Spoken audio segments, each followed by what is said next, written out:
Hello and welcome to this lecture on vector optimization and Pareto optimal points. In this one, we're going to extend the traditional scalar optimization problems that include only one cost function into multiple costs. We're going to define what it means to be optimal in a vector optimization problem and what it means to be Pareto optimal. Furthermore, we're going to give examples about vector optimization where one classical example that arises frequently in statistics is the blue estimator, that stands for best linear unbiased estimator. Next off, we're going to talk about scalarization, which is a technique that transforms a vector optimization problem to multiple scalar optimization problems.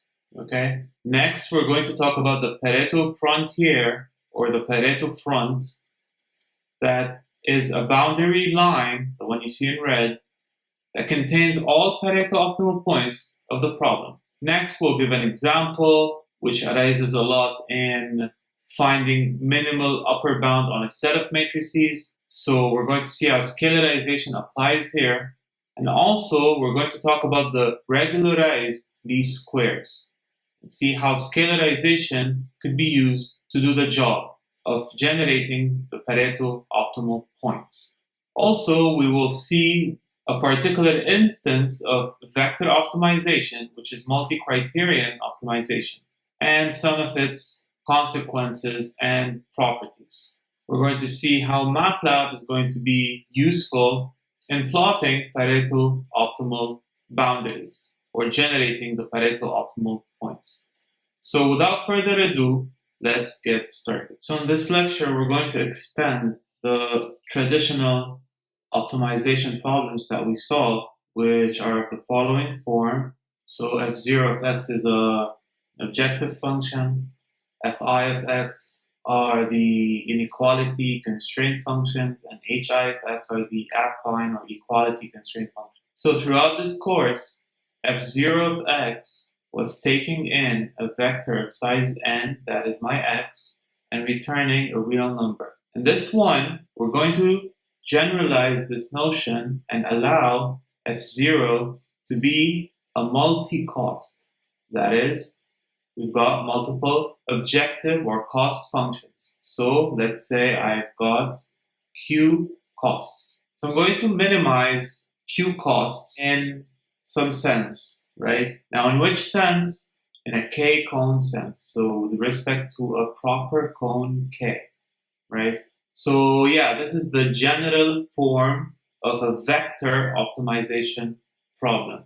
So we're going to be looking closely at vector optimization in this lecture. Now, if you want to talk about convex vector optimization problems, so those problems restrict that your f0 should be k-convex. So f0 has to be k-convex, and your f1 down to fm are convex, because they're not with respect to any proper cone, so convex. And your hi's are affine functions. That is, all my hi of x equal to 0 form linear equations. So that being said, a convex vector optimization problem is to minimize with respect to a proper cone k. Let me write that down.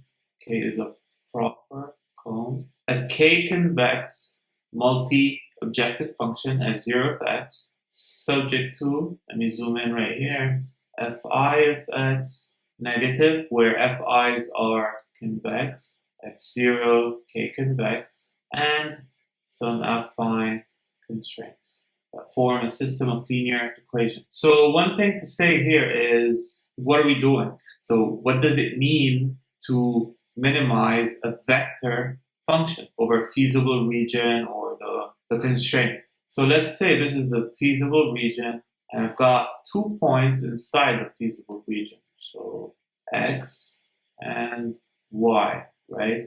Meaning that they satisfy my constraints. So fi of x are negative. I've got n such constraints, and ax is equal to b. Likewise, fi of y's are negative, and ay is equal to b. So both of X and Y are candidates, right? So X could be a solution or Y, depending on their cost.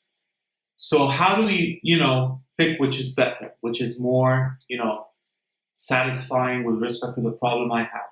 Since this minimization is occurring with respect to a proper cone K, that means f0 of X is to be compared with f0 of Y with respect to the proper cone K. If this is the following, then we say that X is better than Y, right? That is, if f0 of Y minus f0 of X falls in the proper cone K, this is the equivalent of saying, X is better than Y, right? The fuzzy thing here is that what happens if we've got an X and an Y that are not comparable? That is, we cannot say that f0 of X is less than, with respect to a proper cone K, f0 of Y. This is false. And f0 of Y less than f0 of X with respect to proper cone K is also false. So we've seen this in lecture 2 when we talked about convex sets. We've seen that, it happens that 2 points are not comparable with respect to a proper cone K. So what happens here? This is not the case when we've seen traditional convex optimization problems where the cost is scalar objective, if you will. That is, my Q is 1, right? So what happens here?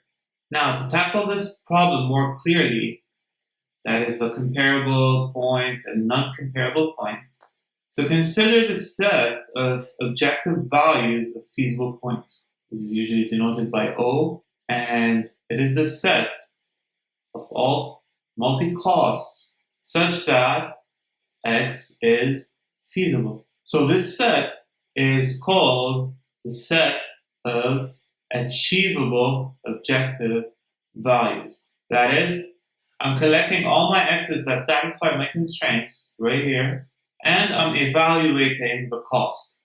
So this is a vector, Q-sized vector, right? And I'm stacking all such points in a set. This set is known to be the achievable objective value set. It turns out that if this set has a minimum element, minimum elements were discussed thoroughly in lecture 2, precise right here.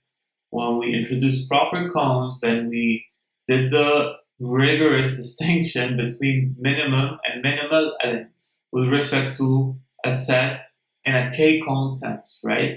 So if this set has a minimum element, that is, there is a feasible X, there's min lm, there is a point X such that f0 of X is less than, with respect to the proper cone K, all my f of Y for all feasible Y's, then we say this X is the optimal value for this problem. Okay? This is clear. Now we define what an optimal point is. That is, if I grab an X that is feasible and f0 of X is less than all the fy's that are feasible, y's that are feasible, with respect to the proper cone K, then X is the best. X is optimal, and it turns out to be the minimum element of the set of achievable objective values, the O. And right here, who would be the minimum element of O? It's not X, it's f0 of X. The min lm over here is f0 of X. That is clear because we're stacking in the set O all the outputs f0. So if f0 of X is less than all of the other f0 of, let's denote them Y, then f0 of X is the minimum element, and hence X is the optimal point of the problem. And another note here is that the optimal value of a vector optimization problem is unique if it exists. This is also similar to the scalar optimization problem. Now, those have consequences such as if X star is optimal, then we can directly say f0 of x star is comparable to all other feasible points evaluated at the cost. And even more, it will be less than all other f0 of y's for feasible y, or more specifically, for all feasible y's. And one last thing here is that if we say x star is optimal, this is the equivalent of saying x star is feasible and the set of achievable objective points falls in the proper cone K plus f0 of x star. Okay? So this set could be seen as all the set of values that are worse than or equal to f0 of x star. This is one way of seeing it. And another way is that if you bring the f0 of x star on the other side, that is O minus f0 of x star. This is a set of all f0 of, let's say, x minus f0 of x star, right? Where, x is feasible. So this set should fall inside K. That being said, all f0 of x minus f0 of x star fall in K, which is another way of saying f0 of x star less than, with respect to proper cone K, f0 of x, right? It's the same thing. So a way to visualize this is, imagine this is the set achievable values. So my f0 of x star would lie somewhere here, right? The cone right here that we're talking about, the proper cone, is R2 plus. And f0 of x is clearly in R2. So my Q is 2, which means that I've got 2 costs to optimize. So in this case, the point f0 of x star is the optimal value, and x star is an optimal point, right? The f0 of x star, the objective value, can be compared to all other achievable value f0 of y, so all the points evaluated inside O, and even more than that, it is better than or equal to f0 of y. That is, f0 of x star is less than, with respect to k, all the other f0 of y's, where f0 of y's are in the blue part, or fall in the blue achievable set. I'm going to write them in blue. It is worth noting here that the optimal value of a vector optimization problem is unique if it exists. So it does happen that most vector optimization problems do not even have an optimal point to say that it's unique, and thus they don't have an optimal value. So yeah, this is worth keeping in mind, that if you've got a vector optimization problem, you have to verify or keep in mind that you might not have a solution to that problem. So as we said, a vector optimization problem could or could not have an optimal value. And I'm going to show you an achievable region where this occurs. So imagine this time that my achievable region looks something like this. So this is my O, and here is my f0 of x. The proper cone K is still R2 plus, and I've got a problem with those points in the red region, because if f0 of y's are those points, I cannot say f0 of x is less than, in the proper cone K sense, f0 of y, where f0 of y's fall here. This is false. So x is not better than the points y that fall here. And why is that? Because if k is my R2 plus, if we look at,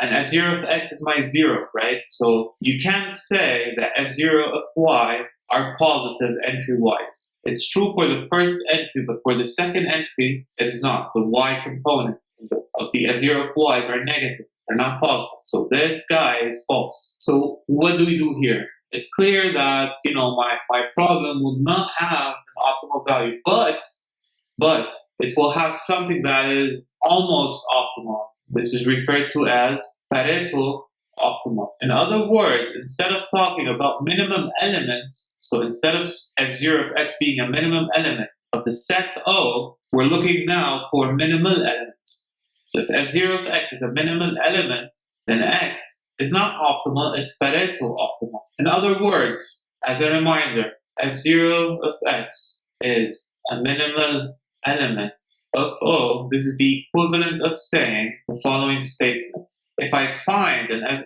y such that f0 of y is less than, with respect to k, f0 of x, this implies that f0 of y is f0 of x. So in other words, if I grab a feasible y that is better than or equal to x, then their costs are equal. Now, in other words, this is also the equivalent of saying f0 of x minus proper concave, this set, if you intersect it with the set O, we get a singleton, a set composed of a single value, which is f0 of x. In our case, how does f0 of x minus k look like? Well, it looks like this. So this region right here is the set f0 of x minus k, right? If I intersect it with O, the blue region, along with the red, we get f0 of x. In that case, f0 of x is a minimal element.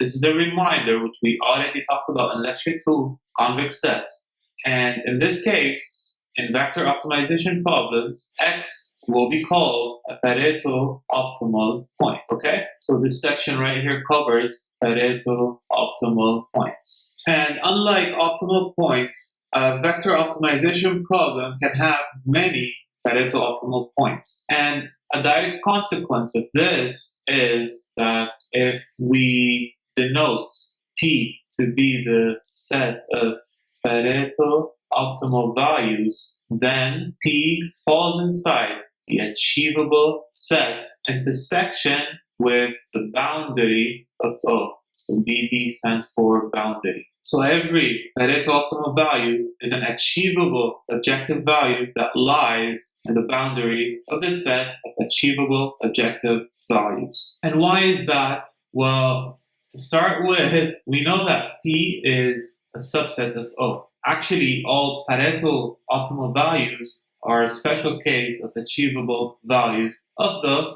vector optimization problem in hand, right? So we can prove this by contradiction. How? Well, let's pick an x, pick x, in a way that x falls in P, right?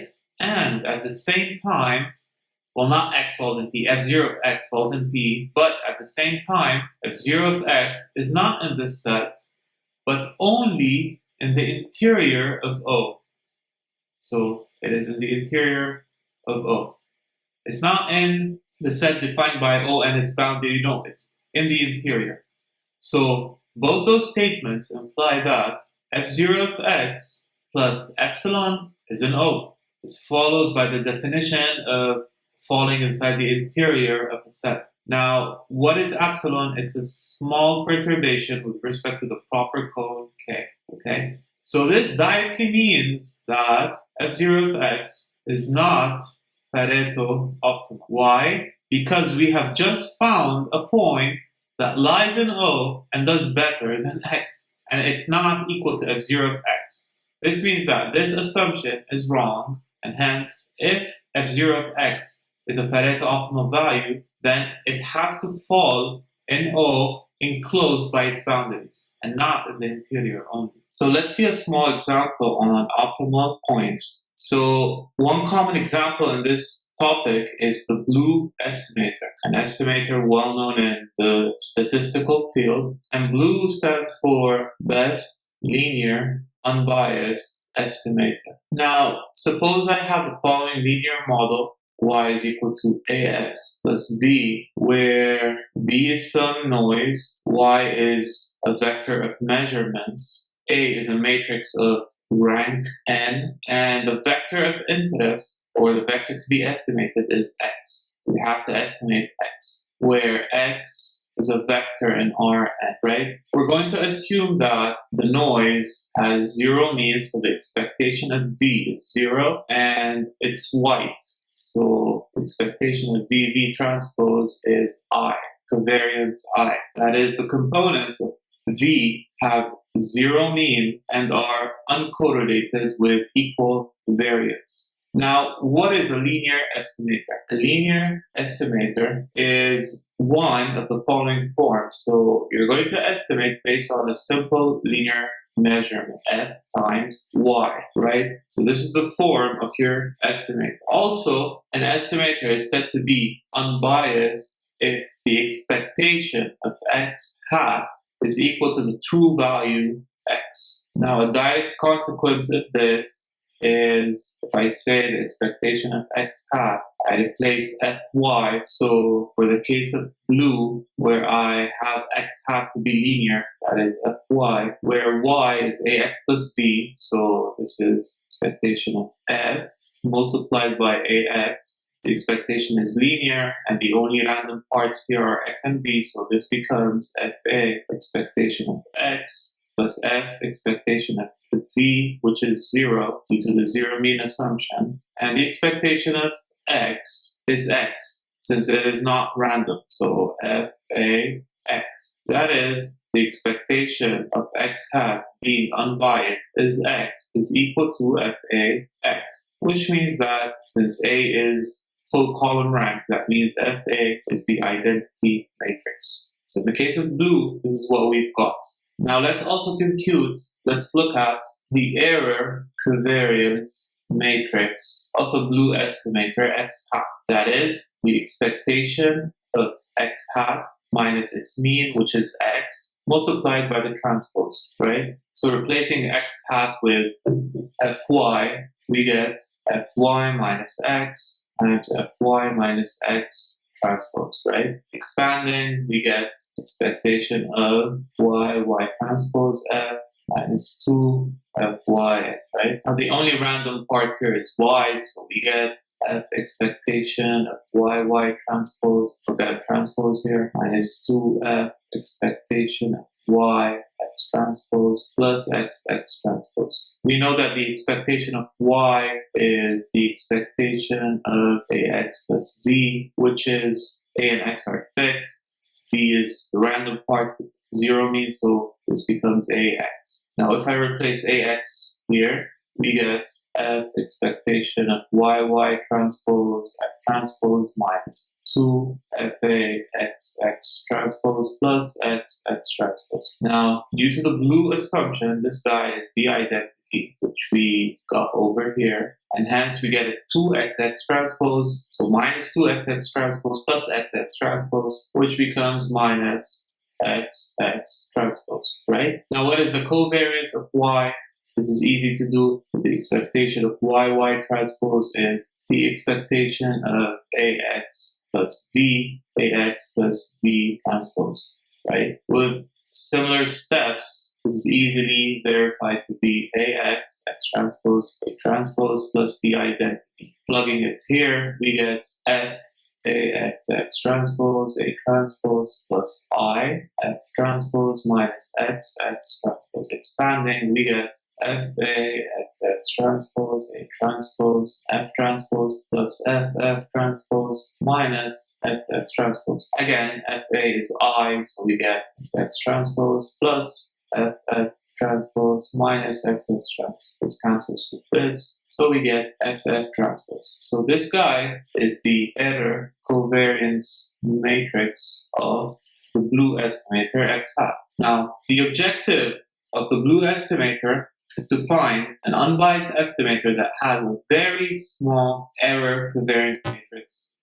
ff transpose. Now the question is, how small? Problem here is that we're going to minimize the error covariance, let's put it that way. So we're going to minimize this quantity right here, the mean square error, okay? Subject to the blue assumption, that is, fa is I. So we can write this down mathematically as to minimize ff transpose subject to fa is I. Now be careful here, ff transpose is a matrix. The question is, how do you want to minimize it? Do you want to minimize it in a norm sense or in an entry-wise sense? We're going to, take the vector optimization problem orientation and minimize with respect to a proper cone, which is in our case the positive semi-definite cone, Sn plus. So this here is the problem that gives us the blue estimate x hat. Best x right here will be determined by f, and hence it will be f star, the output of this problem, multiplied by the vector of measurements y. Now,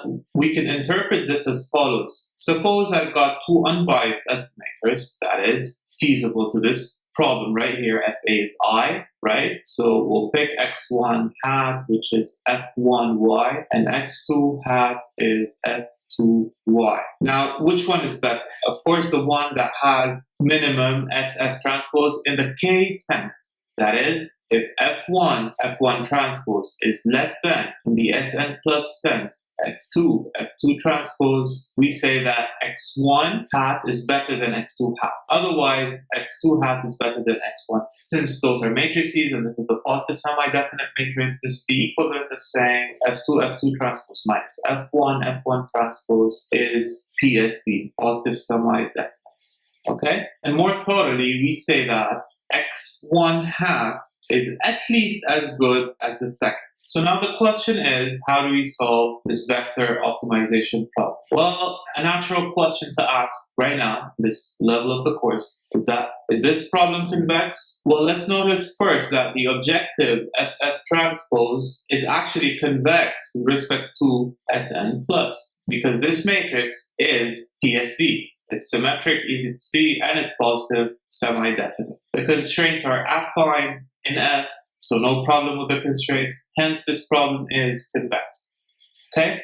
Another way to see why FF transpose is convex with respect to Sn plus is to notice that for any V I pick, I've got V transpose FF transpose V, which is the L2 norm of F2 transpose V, is actually convex in V. So FF transpose is convex with respect to Sn plus. And with some straightforward matrix differentiation and so forth, it is easy to see that the F, if you derive with respect to matrix F, the function FF transpose and set it to 0 over the constraint Fa is I, this will give you that F star is actually the pseudo-inverse of A. That is, A transpose A inverse A transpose. This guy exists because, as we mentioned earlier, A is full column rank. So the optimal value of this problem is now F star transpose, that is A transpose A inverse A transpose. Now do the transpose of this guy, which is A transpose A inverse.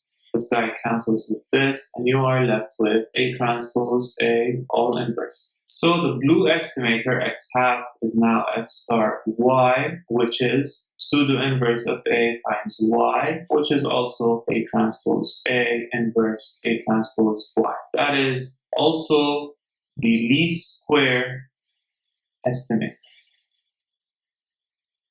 Scalarization is one of many techniques that helps finding Pareto optimum points for a vector optimization problem. It is based on the characterization of minimum and minimal elements through the dual generalized inequalities, which we discussed in lecture 2. So for every cone, we defined a dual cone that consists of all vectors y such that the inner product with vectors that come from K are positive. Okay. With dual cones, we further define dual inequalities that are inequalities defined with respect to the dual cone that have many favorable properties, such as if I pick y greater than x in the k sense, this is the equivalent of saying if I pick a lambda that is positive in the dual sense, then lambda transpose x is less than lambda transpose y in the normal sense, or in the R sense, right?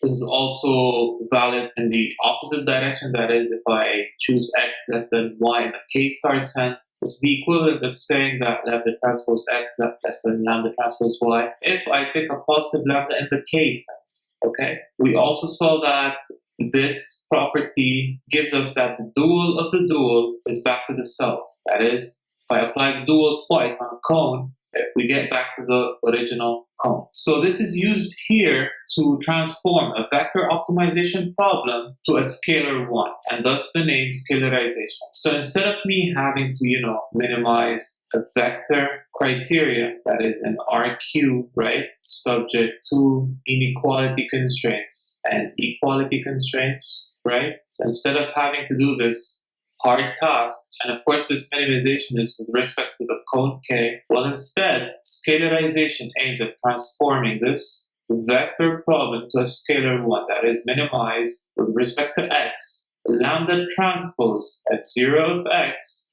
This is now scalar, right? And lambda is the parameter that is free. That is, you will be changing lambda to find the so-called Pareto front, or the Pareto boundary, or more specifically, the set of all Pareto optimal or even optimal points. The constraints remain intact, so nothing changes here. And the lambda that we will be picking are not any arbitrary lambdas. No, they're going to be lambdas that are positive in the K star sense, the dual cone of K. And there is a very nice property here that says if we denote this problem by P1, or let's say this is the vector problem V, and this is the scalar problem S, then if X is optimal in S, if X is the optimal value of S, then X is Pareto optimal in V. So as you can see here, for each lambda, usually we're going to get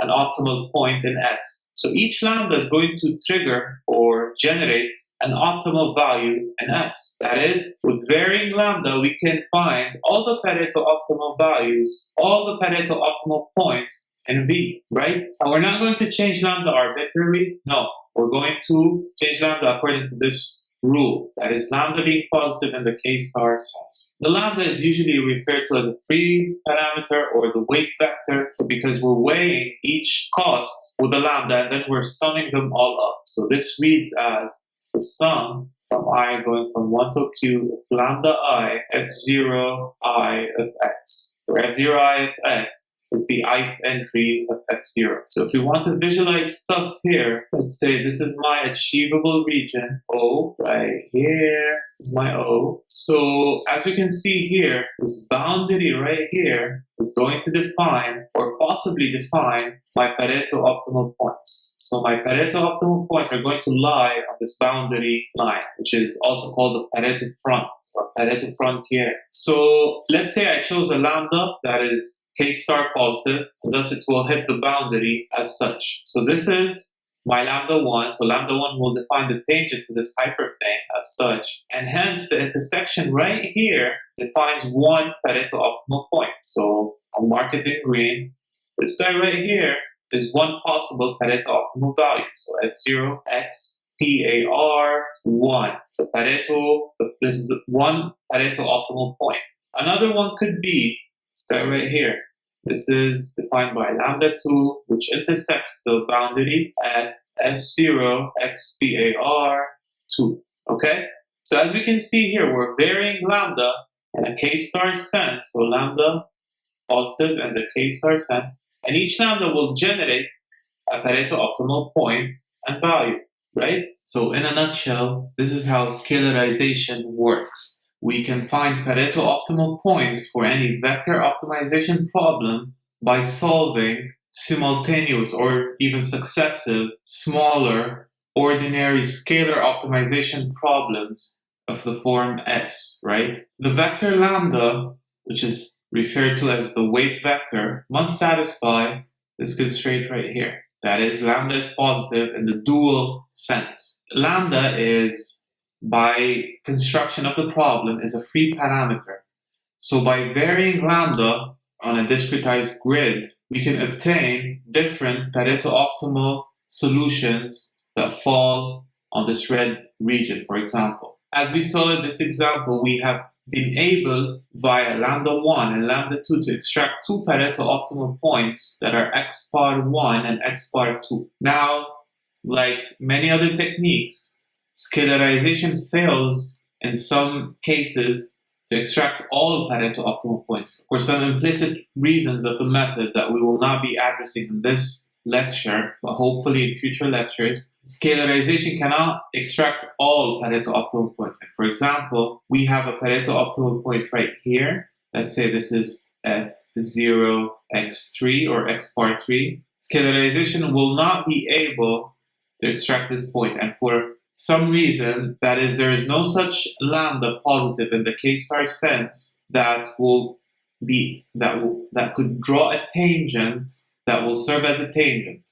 It does not exist, and hence x3 could not be extracted using scalarization. So one important point to keep in mind is that scalarization cannot extract all Pareto optimal points. The method of scalarization can be interpreted geometrically as we saw. That is, a point x is optimal for the scalarized problem. That is, it minimizes lambda transpose f0 of x over the feasible region O. Now, why does it work? It's because if you want to minimize the original multi-cost or multi-criterion cost function over a cone K, this is the equivalent of saying lambda transpose f0 of y minus f0 of x is positive. This follows from the definition of the dual cone for all feasible y's.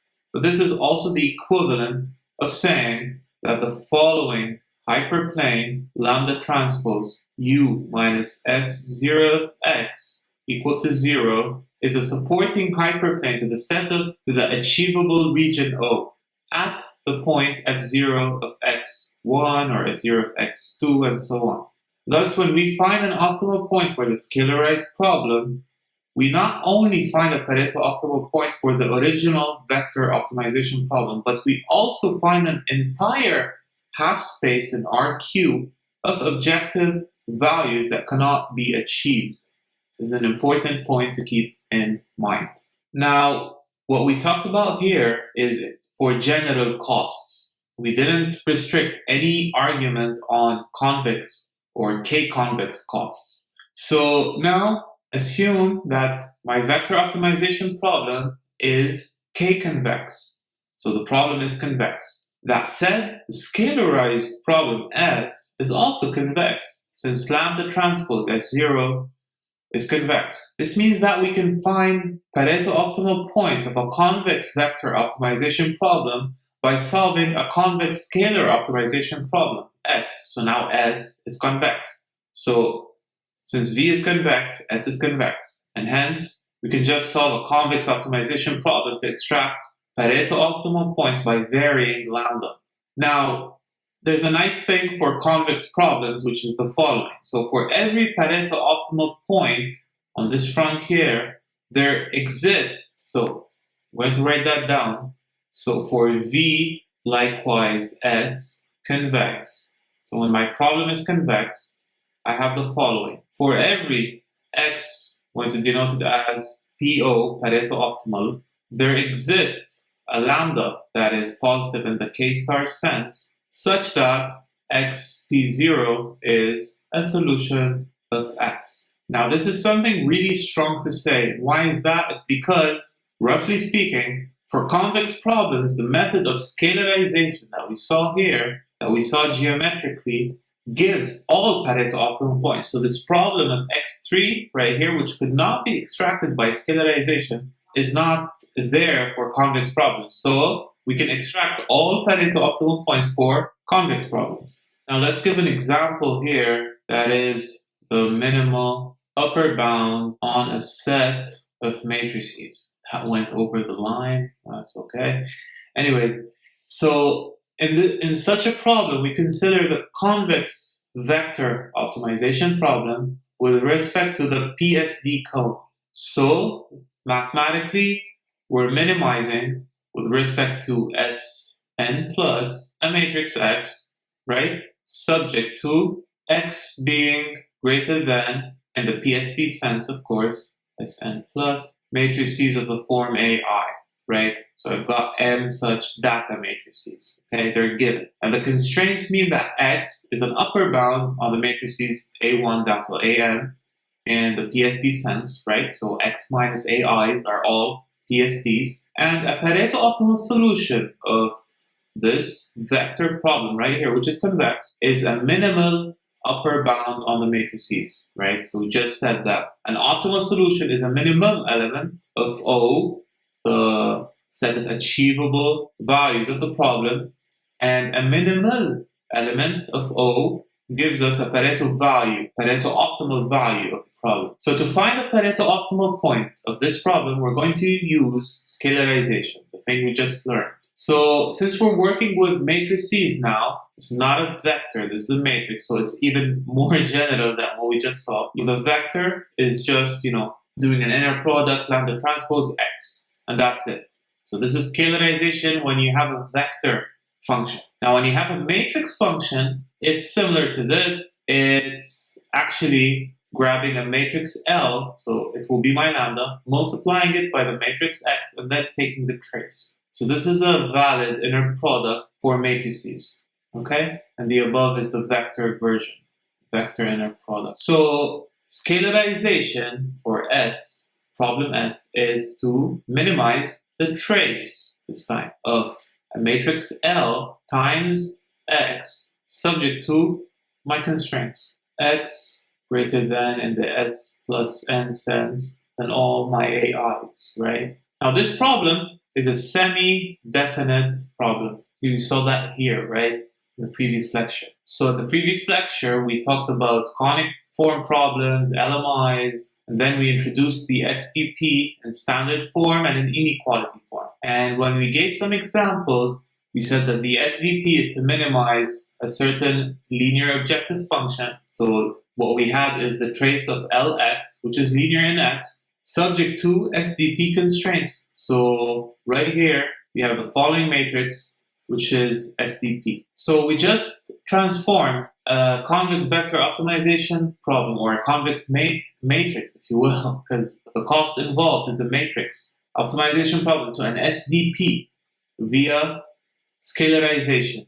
So each matrix L is going to give me, hopefully, a new Pareto optimal point, X PA. So that said, if matrix X is Pareto optimal, then it is optimal in the problem S, that is our SDP, right? Now we can give a simple geometric interpretation of the problem by associating with each matrix AI an ellipsoid centered at the origin given as follows. So for each AI, I'm going to define an ellipsoid, that is U, since it's centered, so the following form, I inverse U less than 1, right? So each ellipsoidal region, EAI, is going to look like this. So let's say this is EA1, this guy right here is EA2, and this ellipsoid is EA3. So this is how my constraints will look like,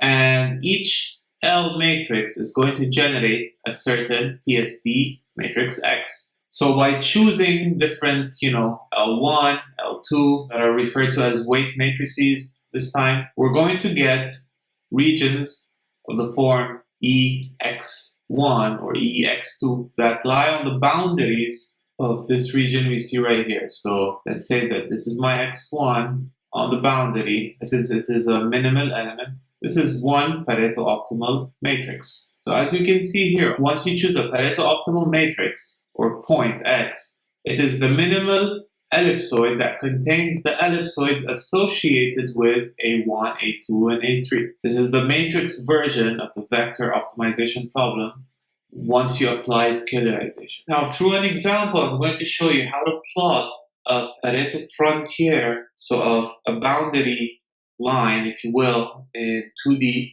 that contains all Pareto optimal values of a certain problem on MATLAB. So for this, I'm going to give, as an example, the regularized least squares. That is, we're minimizing in the L2 norm AX minus B and the norm of X. So this is a two-dimensional problem. This is a vector optimization problem where my Q is 2. I've got two objective functions. And I'm minimizing with respect to X, and that's the problem. So over here in MATLAB, I'm going to create a new function and call it vector problem, VP. I'll open this. This guy should be VP. I'm going to enlarge this a bit. As input, I want the vector x. Get rid of all this. As output, I'll return the function f. So f1 should contain ax minus b in L2 norm. So let's say my x is also dimension 2 or 3. Let's say it's a dimension 3. So a, let's give it some random values, 1, 2, 3, 2, 1, 5, 1, 2, 2. And my b is 1, 2, 3. And my f1, as we said, it's the norm square of a times x minus b. Here x explicitly, I should say, contains 3 variables as such. This is an L2 norm. F2 contains only the norm of x, right? So the L2 norm, I've got x1, x2, and x3, right? So yeah, this is the problem that I have. I'm going to go here in MATLAB, I'm going to go to apps, and I'll choose optimization. In optimization, the optimization toolbox, I'm going to go down here to multi-objective optimization using the genetic algorithm. That is somewhere here, that one. Right here, I'm going to pass it the function VP, and I've got 2 variables. I'll give it a lower value of -6. -6, so those are the lower bounds of first objective and the second objective. And right here, I'll define my upper bound of the objective, so 6 and 6. Now, in this panel, in the population panel, I'm just going to leave this 50 as default. Those are parameters that have to do directly with the genetic algorithm. Go down here, multi-objective problem settings. I'll leave the default values. Go down here, plot functions, and I'm interested in the Pareto front. Make sure that this is checked. Once you're done, click start. So here the number of variables are for the number of variables in x, not the number of objective functions. So this should be 3 and not 2. So once you're done, click start. And there you can see that the genetic algorithm in MATLAB is trying to plot the Pareto frontier. You can see here the iterations, and at each iteration, there's a plot. And finally, we can see the Pareto points right here. Okay, now objective 1 stands for F1, and objective 2 is for F2. Now, there's something really nice to see when you set objective 2 near to 0 to save, and then you run. You can see that all points, all Pareto points are tending towards objective 1. See that the objective 2 points are near 0. Now the extreme case is that when you have no second objective or just 0, so 0 times this, start, you can see only one Pareto front point, and it's on the x-axis. So it completely lies on objective 1, right? So objective 1 is attained at this point. So yeah, this is basically how you work around with Pareto frontiers on MATLAB. So yeah, what we just saw was how to plot the Pareto front using the genetic algorithm. So you need the genetic algorithm to do this job in the first step. However, there's many other ways you can plot the Pareto front. I'll show you another way which doesn't make use of the genetic algorithm. So I'm going to go and create a new function and call it function pickIndex. So we're going to pick an index for each x I enter and return a y. So my y is just going to run the function VP, that is the multi-objective function right here, right? And just save this function. So save. And I'm going to return the kth index of y, right? So for k equal 1, I'm returning the first cost. And for k equal 2, I'm returning the second cost. So that's the first step. And now let's create a script. Call it plot my Pareto front.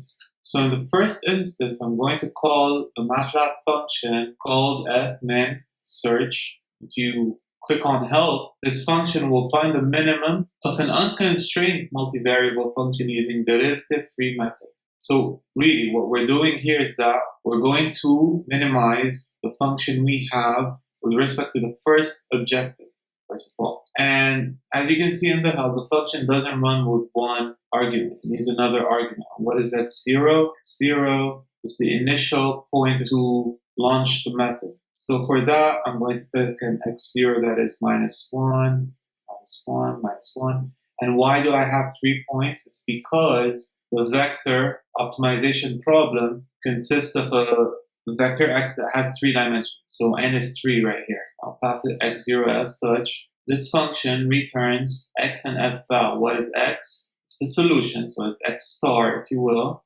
What is f val? It's the objective function value at the solution, so it's f of x star. So I'll call this x1 star, and the second one I'll call it fx1. I'm going to run the same method for the second objective, this time call them 2. Now I'm going to store fx1, fx2 in a vector called goal, that is fx1 and fx2 for each objective, fx1 and fx2. Now I'm going to go back here and define, like I defined for x0, I'll define the number of points to plot. So I'll set this to 100, and I'm going to run a loop. So for, let's say, k is equal to 0 to n, I'm going to define a vector that is y, and this y is k over. So this method is going to run by giving a weight for each point, that is y and 1 minus y. So as you can see here,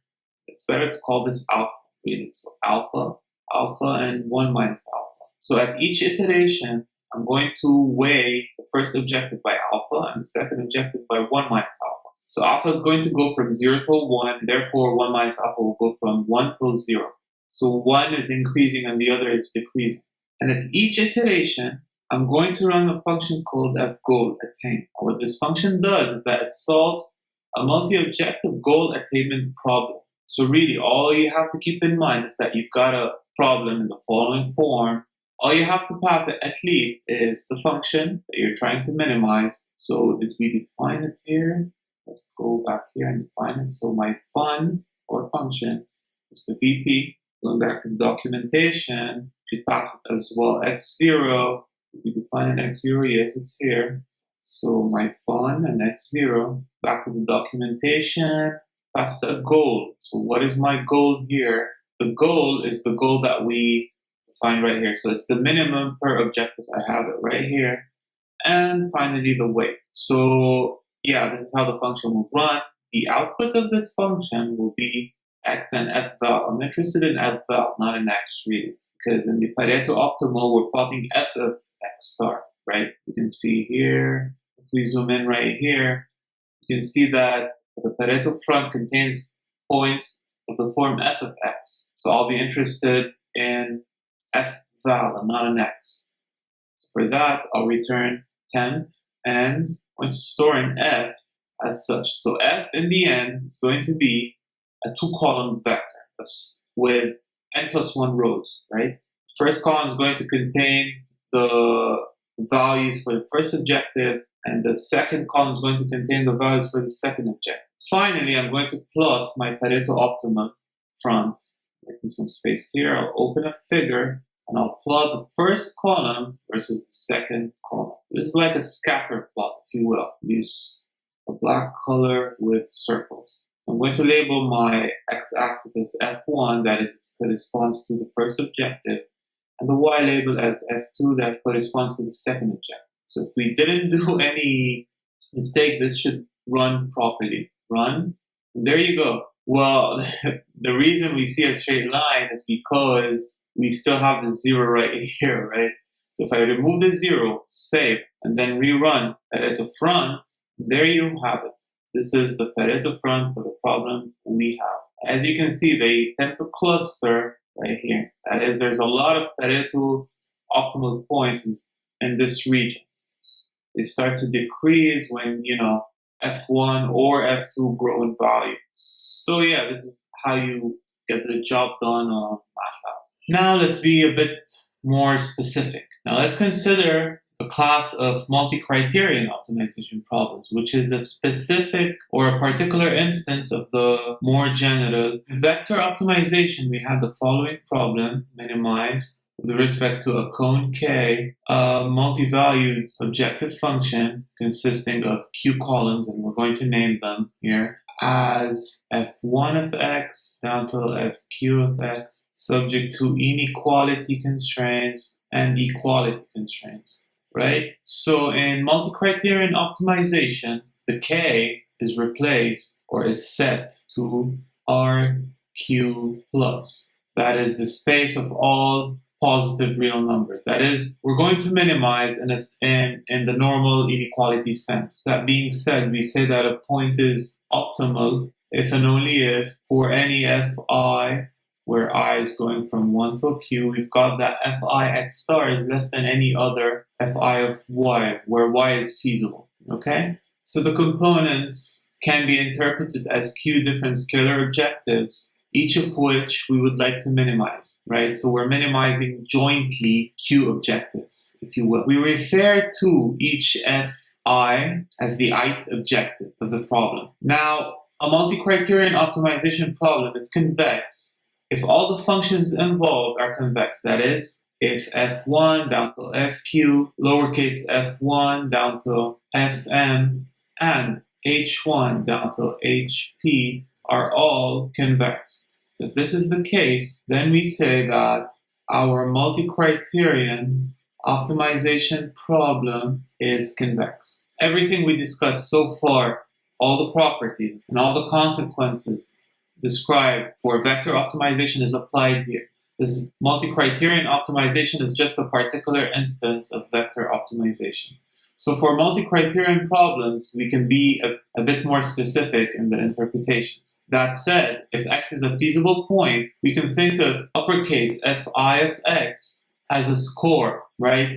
Now, if you've got 2 points, x and y, or x star and y, you've got the following inequality, then we say that x star is at least as good as y. It's the equality here, okay? If this inequality is replaced with a strict inequality, we say that x star is better than y, or x star beats y. Those are all terms used in game theory, risk analysis, portfolio analysis. Those are the terms used in those domains. If x and y are both feasible, so if this is the case, we use the terminology x beats y, x star beats y, or x star is better than y. But this is only valid according to the ith objective, okay? So if you've only got that this inequality is only for one objective, you say that x star beats y only in the ith objective. Now, there's a stronger version. Imagine that fi of x star is less than or equal to fi of y for all I in 1 to q, but for only one j, but for only one of those indices, there is an objective function in which fj of x star is strictly less than fj of y. That is, it is less than or equal to it. In that case, we say that x star dominates y. That is, there is one objective function that it, beats y or it's better than y. But for all the others, it either beats it or it's either equal to it. In that case, we say x star dominates y. So for sure, x star is better than y because there is at least one objective function that it does better and no other it does worse. So roughly speaking, x dominates y if it meets or beats it in all objective and it surely beats it in at least one objective. That is at least j. Okay? So in any case, x star is optimal if we've got that fi x star is less than fi of y for all I and for any feasible y. So in other words, x star is optimal if it is simultaneously optimal for the following q scalar optimization problems. So here we've got q optimization problems. So we're just minimizing each objective here separately. If x star solves all these problems, then it is optimal. This is another way of saying this. If x star exists, we say that the objectives are in fact non-competing. And why is that? It's because there's no compromises that have to be made among objectives. So there's no compromise fi should do against fj for fj and vice versa. Each objective is as small as it could be made even if the others were ignored. Okay? So there is an optimal solution. So no one is compromising an optimal solution for the other. All objectives agree on one x star according to this, right? So all my fi's are minimum at x star. No fi is competing with respect to fj. So if I have this except for one j, so imagine this case. Imagine that we've got the f1 x star is less than f1 y for all y in the feasible set, right? Likewise, f2 x star is less than f2 y for all y feasible. However, f3 x double star, which is different than x star, is less than f3 y for all y feasible. In that case, you see that f3 will be competing with both f1 and f2 because f3 is choosing x double star. However, when f1 and f2 are both choosing x star, so f1 and f2 will try to defend x star. However, f3 will try to defend x double star. In this case, we say that the objectives are competing. Now, we can say some stuff here about Pareto optimal points. So let's say I've got a Pareto optimal point x bar. So x bar is Pareto optimal. That means that if y is feasible and we have found an fiy that does better than x bar in the ith objective for all I in 1 till q, this statement means that fi x bar is actually fiy for all I in 1 till q, because it's a minimal point, right? So if we found a y that does better than x bar, then they have the same cost. Okay, good. So this can be said differently, actually. So a point is Pareto optimal if and only if it is feasible and there's no better feasible point. So I can't find a feasible point that does better than a Pareto optimal point because, if a feasible point is not Pareto optimal, there is at least one other feasible point that is better. And searching for good points, then we can clearly limit our search to Pareto optimal points. So back to scalarization. We want to see how to interpret scalarization when it comes to multi-criterion problems. So for what follows for this section, we're going to assume that K is RQ plus. So we're interested in scalarization. So as we said, instead of minimizing a vector valued function, minimize an inner product of this vector. In other words, we want to minimize lambda transpose f0 of x, that is, in our case, sum lambda I fi of x, right? We refer to lambda as the weights and fi as the scores. So when it comes to multi-criterion problems, that is, K is RQ plus, the weights could be thought of as quantifying our desire to make fi relevant or not. That is, if we choose lambda I to be large, that means we're giving a lot of importance to fi. So imagine the case where q is to lambda 1 f1 of x plus lambda 2 f2 of x. Imagine the extreme case where lambda 2 explodes to infinity, whereas lambda 1 is going to 0. That means we're putting all the weight on f2. That is, f1 is not going to be minimized. It's only f2 that's going to be minimized. So in that case, usually people look at the ratio lambda I over lambda J. This ratio is actually referred to as the relative weight or relative importance. Now, relative to what? So the larger this ratio is, the more important the cost fi is with respect to fj. Alternatively, we can think of this ratio as an exchange rate between the two objectives fi and fj. And why is that? It is because, imagine I'm back here in this lambda 1 f1 plus lambda 2 f2. Imagine the case where I increased f1 by an alpha, that is, as such.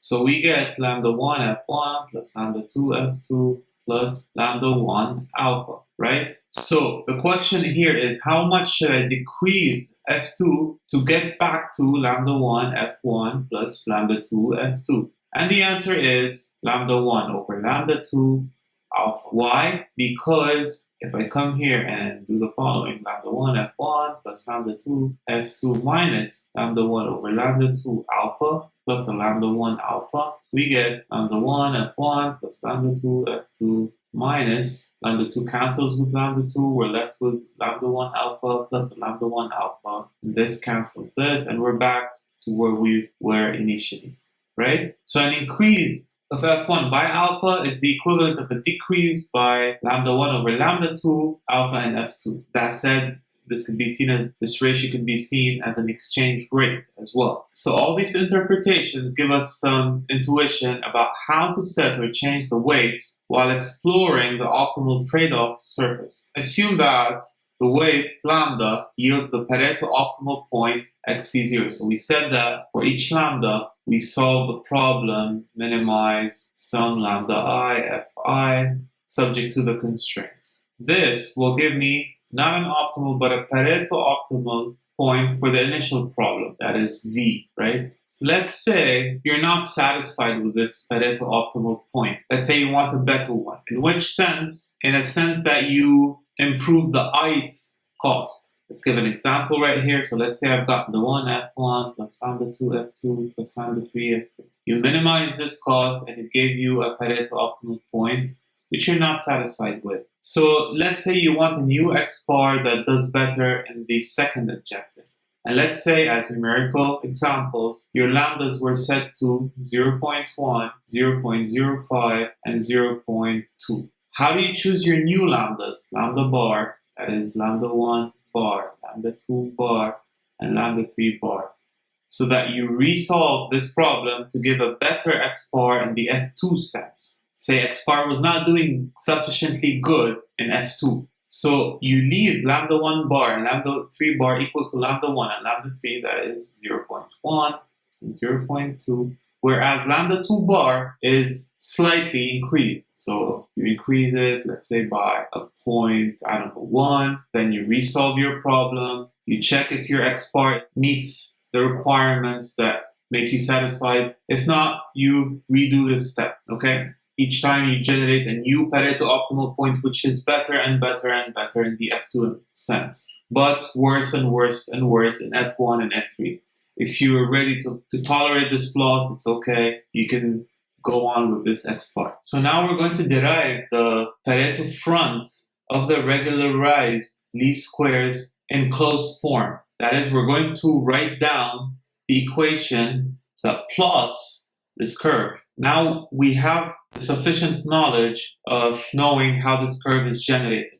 Let me show you how. So back to regularized least squares. Let's say we want to generate Pareto optimal points, or the Pareto front, using the scalarization method. So instead of solving minimize this f0, we're going to solve minimize with respect to x, lambda transpose f0, which is in our case lambda 1 f1 plus lambda 2 f2, where f1 is this guy and f2 is this guy, right? So let's plug them in. Lambda 1 times the norm of ax minus b squared plus lambda 2 times the norm of x squared. Using the fact that the norm of a vector square is vector transpose times the vector itself, we can rewrite this as lambda 1 ax minus b transpose times ax minus b plus lambda 2 x transpose x, right? Expanding this, we get lambda 1 x transpose ax minus 2 lambda 1 x transpose a transpose b plus lambda 1 b transpose b plus lambda 2 x transpose x, right? If we derive this with respect to the vector x, we get 2 lambda 1 a transpose ax minus 2 lambda 1 a transpose b plus, this guy is independent of x, so it's 0 plus 2 lambda transpose x. Factoring all terms that contain x, which is this term and this term, we get 2 into lambda 1 a transpose a plus lambda 2 identity multiplied by x minus 2 lambda 1 a transpose b. Setting the derivative to 0, we can cancel the 2. We get the following condition. which is inverting this matrix on both sides, we finally get, since lambda 1 is a scalar, we can push it out here. And factoring lambda outside the inverse, we can say lambda 1 over lambda 1 A transpose A plus lambda 2 over lambda 1 I inverse A transpose B. And this guy, this ratio, is the exchange rate. We shall call it alpha. So in the end, we get that x is a function of alpha, that is A transpose A plus alpha I inverse A transpose B. Each alpha, or each pair, lambda 1, lambda 2, which will generate alpha, is going to generate a solution, or a Pareto optimal solution, x, that will in turn generate a new f1 and f2, which will help me plot my Pareto front. So let's actually verify that this equation can generate the Pareto front, which we obtained. So all I have to do here is go to VP and copy my A and B matrices right here, okay? So I'm going to loop over different values of mu, let's say with increments of 0.01 up till 5, and each time I'm going to generate an x using this equation, that is the inverse of A transpose A plus mu times I, which is of size 3, times A transpose B, A transpose B. I'm going to increment my counter, which is initially set to 1, and I'm going to save the values in another vector, call them f1, which is the first object, that is this guy right here. So it is the norm square of ax minus b. I'm going to store this in the kth entry of f1. Likewise, I'm going to store in the kth entry of f2 the norm of x squared. Finally, I'm going to hold on to my plot and plot in red f1 and f2. If the black plot, the plot we generated, aligns with the red curve, that means what we did was correct. That means this equation is actually generating the Pareto optimal points in red. So run, and there you go. You can see that we're doing a really good job. Those are indeed the Pareto optimal points. See what happens with negative values? Run, the guy explodes because they're not valid. Negative values are not valid right here. Let's even give it smaller values. Run, there you go. You can see smaller and smaller values tend to f1, which is intuitive, right? Because once you set alpha, I called it mu here, let me call it alpha. Sorry about that. So this is my alpha. So as you can see, as alpha gets smaller and smaller, that means lambda 2 is going to 0, means I'm giving less importance to this guy right here. Means all the objective values right here tend to the f1 objective. So yeah, this is how you get the job done using scalarization. This was indeed a big lecture. We introduced a lot of new stuff. So vector optimization could be seen as a generalization of all the optimization problems we've discussed so far, from LP to SOCP to SDP, even conic programming. It's just a bunch of problems that you want to optimize or minimize given a feasible region. So in this lecture, we introduced what vector optimization is, what it means to be optimal, and what it means to be Pareto optimal. We gave some examples, such as the blue estimator, how to find the minimal upper bound on a set of matrices, and regularized least squares. We talked about scalarization, which is one technique to plot the Pareto front of a problem. We saw how to apply scalarization to the problem of minimal upper bounds on a set of matrices and to the problem of regularized least squares. Finally, we introduced multicriterion optimization, which is a particular instance of the more general vector optimization, and in particular when we set the proper conc to the set RQ+. I hope you found this lecture useful. I hope it was beneficial to someone finding this topic a bit challenging and hard. If you want to receive further updates about the channel, please subscribe to the channel and leave a like on the video. If you have any questions, please leave a comment in the comment section and I will make sure that I respond as soon as possible. Thank you so much, and I'll see you then.